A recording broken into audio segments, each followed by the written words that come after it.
Now the question is, why do some people stand their ground and make something change versus other people just kind of accept things? Why do some people make bold decisions and other people make decisions that are based on trying to hang on to what they've got? Well, that's a more complex question to answer than we might have in a few minutes in this one session, but it is one that I've spent my life studying. Because when you can change your decisions, you can change your life. When you can change the force that controls your decisions, you can change anything in your life. At some level, we have certain beliefs and values. But if I was going to make it simple, I'd say there's two things that determine your choices. The first thing is the state of mind and emotion you're in at that moment. Think about it. Have you ever snapped at somebody and had nothing to do with them? It was just the state you're in, right? You were frustrated, you were pissed off about something, and in that state of mind, whatever they said got interpreted through that state, and you made up a meaning like they were an irritant or they were interrupting you. They weren't. Probably felt bad afterwards. When we get in the wrong state, we make the wrong decisions. When you get in a strong, empowering state, you'll make a better decision.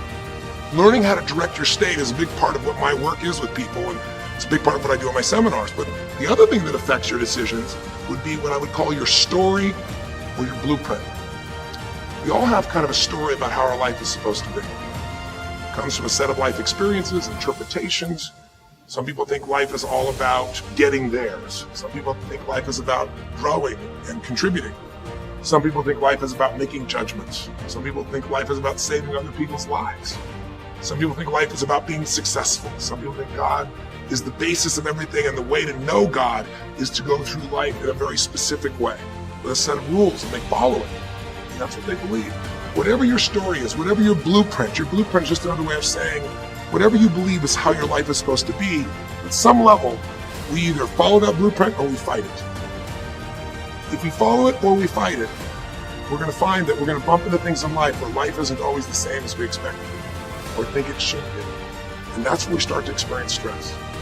So in this session of Breakthrough, when you watch this story and you saw Melissa, you saw the conflict between what you desired most and what you feared most. I really believe life is the dance between what you desire most and fear most. That's where you find where we live our life. Dance between what you want most and what you fear most. That's where all that energy is in life. So what does she want?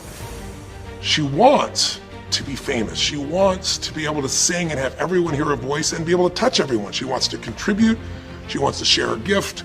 And she definitely wants to be famous and successful. She needs to be closer to her children. And one of the big challenges in life is oftentimes what we want and what we need are two different things. She has 5 boys, they're all extremely young, as I'm sure you saw, and she has a husband, and while they're all supportive of her going on this journey, somewhere along the line, she lost that connection to what was most important.